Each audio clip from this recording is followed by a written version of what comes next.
I'm Larry Nielsen. I'm a financial crimes detective here in South Florida. I'm also a cryptocurrency investor and an NFT creator and collector. I also create and provide investigative training to law enforcement in regards to cryptocurrency investigation. Hey, it's Larry Nielsen again here with the Crypto Fraudcast, coming back with another episode. Today I want to talk about some really important things I feel that are happening right now in our communities involving cryptocurrency, scams, fraud, and other things. Also some information for law enforcement and investigators. Reference this whole, we call it like a cryptocurrency craze we're in right now. It just seems like everything's ramping up. We have so much happening in the industry and in general. And then law enforcement seems to be trying to keep up or catch up with this stuff that's going on. So I'm just going to jump right into it. In my position as a law enforcement detective, and also just in my circles on social media and whatnot, I hear about a lot of these scams that are happening. I obviously see them in person. I investigate them myself. And I think it's really important. I just want to touch on a couple things right now. Okay. One big issue that I see a lot is the elderly getting scammed involving cryptocurrency. And there's a few different ways that this is happening. I'm going to touch on a couple of those today. Something that I'm seeing a lot of, let's say, is a pop-up, computer pop-up like tech support scam, where they, a person will be sitting at their PC and somehow somebody has gained access to it, whether it be through an email compromise or maybe the PC owner had clicked on a phishing link that they didn't realize they clicked on. Whatever the case is, somebody has gained access to where they could have a pop-up come on their screen and have a loud noise, say, hey, your computer has been infected with a virus. This is Microsoft, call this number. And they pop an 800 number on the screen. And then, the person will call the number because they're freaking out. This doesn't happen. Your computer's frozen. There's a pop-up in your face. And so they call the number and they have somebody answer that pretends they're from Microsoft, for example, but then somehow they get into a conversation about their bank account being compromised, right? Or they get into a conversation about there being a virus on their computer, or they get into a conversation about there's some fraudulent charges on their bank account that are leading back to a pornography website or leading back to some illegal activity or illegal trade, and they use fear and intimidation to scare this person into believing that this is true. And then they tell them that the only way to fix it is for them to go to their bank and withdraw $10, $20, $30, $40, $50,000 and take that money to a cryptocurrency ATM and then buy, let's say, Bitcoin with it, and then send the Bitcoin to a certain cryptocurrency wallet address. And that will help them, that will enable them to clear up whatever problem, whatever imaginary problem that the person has put into their head is happening, right? And, sitting in my position, sitting behind this table, and maybe you listening to me talk about this right now, you could be thinking, that's crazy. Who would fall for something like that? The answer is a lot of people fall for this. Okay, again, we might be thinking like, who would actually fall for that? But the answer is a lot of people. And what happens from there is that they then will instruct and they'll talk to the victim, which a lot of times could be an elderly victim. They'll talk to them on the phone and they'll walk them through the process of going to the cryptocurrency ATM machine, making their initial account, and putting the money in. They'll text them maybe a QR code that has the wallet address on it that they're going to send the cryptocurrency to. They walk them through the whole process, right? So then the person go ahead and they do it and they send it, not knowing that it's a scam the whole time.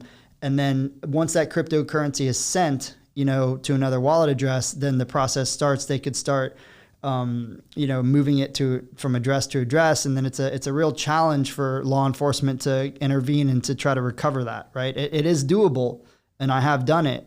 And so have, there's other law enforcement agencies that have done that, and, but it's not super easy and it doesn't happen all the time. So the point is that I want to get out to the public and educate them on these types of scams so they don't get to that point.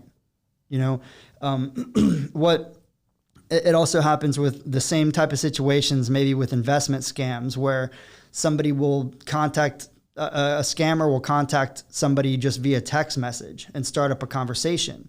And then before long, they talk about investing in Bitcoin and how profitable it is. And they basically get the same. Now you're going to recognize, I'm going to touch back on this in a little while, but there's a common theme here.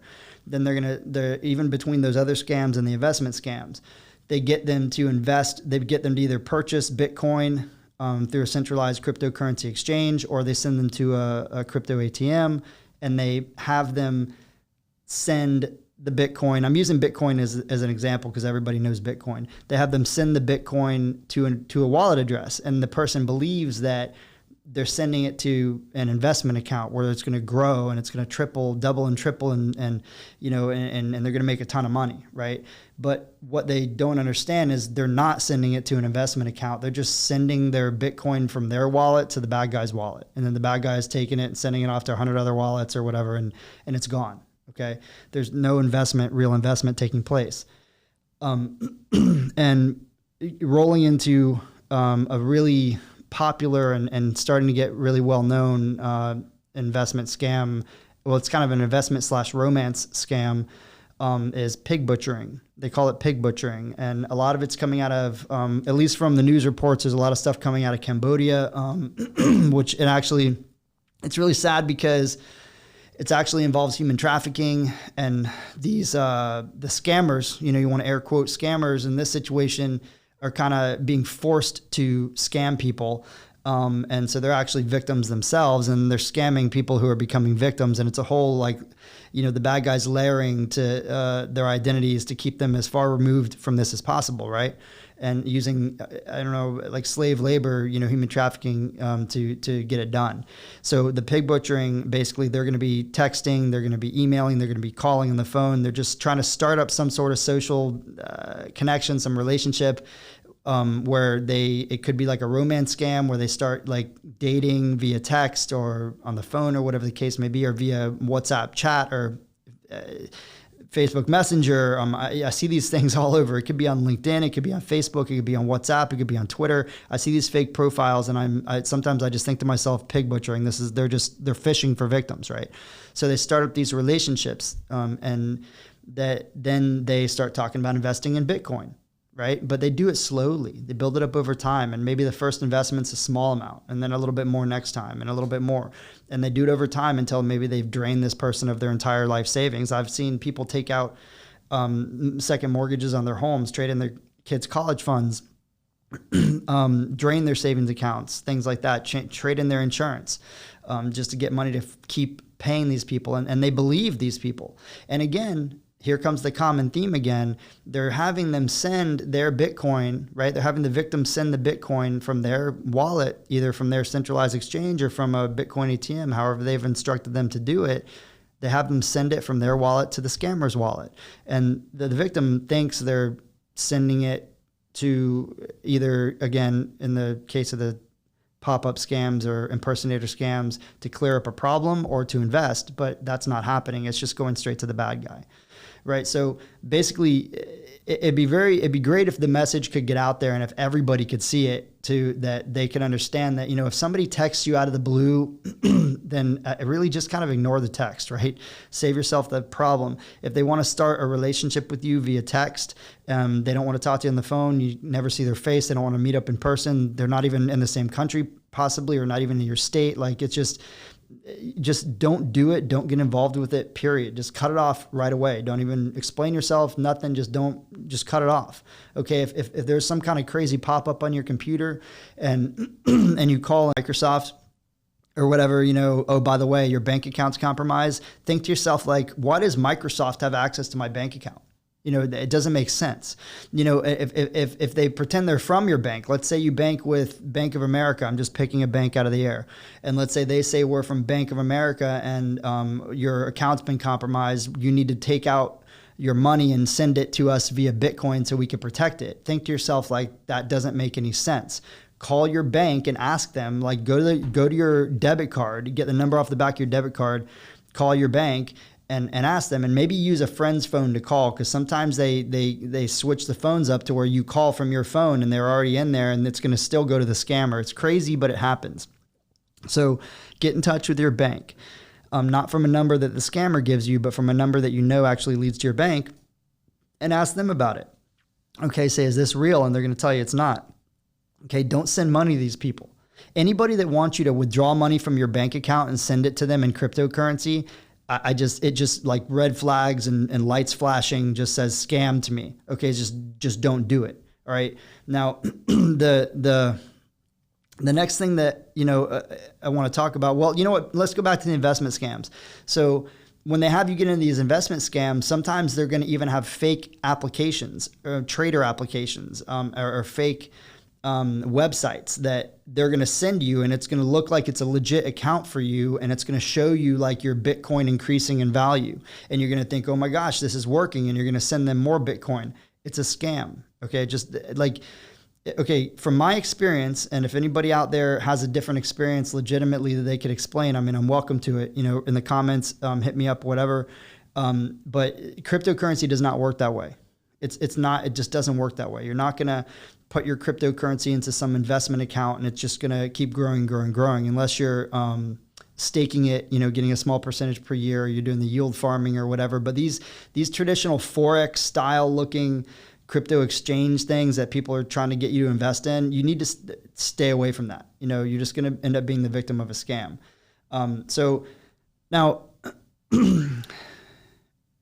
for law enforcement, for investigators, this type of stuff happens, right? And you're going to get these calls. You're going to get these victims reporting this. And what do you do, right? What do you do? What steps do you take to try to like get this moving and try to help this victim, right? So you're going to want to gather the information from them up front, right? And a lot of people get caught, and we get caught in these traditional investigation mindsets, right? Investigators sometimes, all the way that we've been traditionally investigating crimes.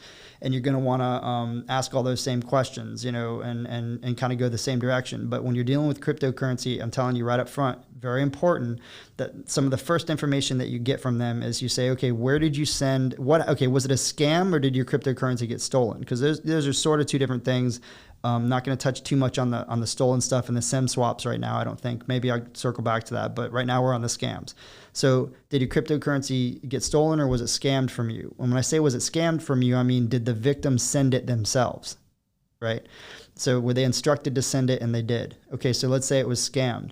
So, okay, what wallet address were you given that you sent cryptocurrency to? Okay, how did you send it? Was it from a centralized exchange account? Was it from a non-custodial wallet that you had? Or did they direct you to go to a cryptocurrency ATM? If they did direct you to go to a cryptocurrency ATM, which cryptocurrency ATM was it? If you don't remember the name of it, what was the location? Okay, if it was a centralized exchange like Coinbase, Kraken, Gemini, again, just throwing out some random exchanges, then which one was it? Where do you have the transaction hash? There's a transaction ID, maybe an internal one with the ATM or with an exchange, but we're looking for the blockchain transaction hash. Do you have the transaction hash from the send that you did? You need that. You want to know the type of cryptocurrency that they sent. You want to know the amount of cryptocurrency that they sent and the date and time that it happened. Now, you're going to want to know if it's 0.25 Bitcoin, you want to know 0.25 Bitcoin, because that's how you're going to track it on the blockchain. If they say it was $7,000 in Bitcoin or whatever the case may be, then that's not really going to help you as much. You need to know the amount of crypto, right? So these are things you want to get up front right away, right? You're going to gather the other information about, what did the pop-up say? What were the phone numbers on it, et cetera, what names did they use? All that stuff's going to be fake anyway. But what you want to do is you want to get a jump on trying to trace it. You want to get an early start on trying to trace it and locate it. That's what the really important part of it is, right? So the way you can do that is get that information up front, and then you can jump on some open source options to attempt tracing. If you have access to advanced tracing software, you can also do that. But that's what I'm trying to get across is that it's not traditional, right? You're gathering the same information, but you have to get that cryptocurrency related information about the actual transfer so you can get a jump on tracing it, because every day that passes is a day that really lessens your opportunity for a potential financial recovery for a victim. Okay. Now, leading into this, right? Let's look at the FTX debacle, right? And this is a huge talking point right now. Okay, everyone knows that the FTX collapse, right? We have the worldwide exchange and then the U.S. exchange, and there's different things going on. I know that Sam SBF, they call him, was he had actually spoke out about it. There's different opinions on what's going on, but let's break this down really quick, just about the fundamental of why this is important to investigators. What happened with FTX? It's important to investigators because it shows you that, okay, so I'm on social media, I'm on LinkedIn, and I follow a lot of the, let's say, the advanced tracing software companies and other anti-money laundering practitioners and whatnot. And everybody's posting their blockchain analytics screenshots showing that, the funds from FTX are moving. They moved from the original wallet to this wallet to the next wallet. And I have all the different companies are posting this stuff because they're all following it, right? And they're trying to find out where it went and where it's going.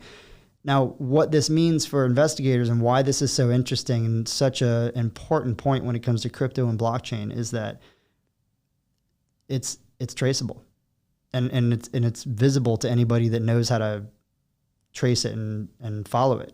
You just, again, it's like, traditional fiat currency just doesn't happen with.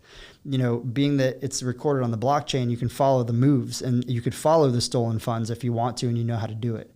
And you could sit there and watch them. And then when they land in a wallet, a non-custodial wallet or a crypto exchange wallet, and it's just sitting there, let's say you can't identify where it's at, all you have to do is sit and watch it. And I know ways that you can use free open source software to put alerts on wallets so if the crypto moves out of that wallet, you'll get an email. There's so many little tips and tricks that you can use to make yourself a very effective cryptocurrency investigator. And again, I don't have time to go into that in this podcast. I teach classes on that. I teach courses on that. You can find them on my website. I teach investigators that.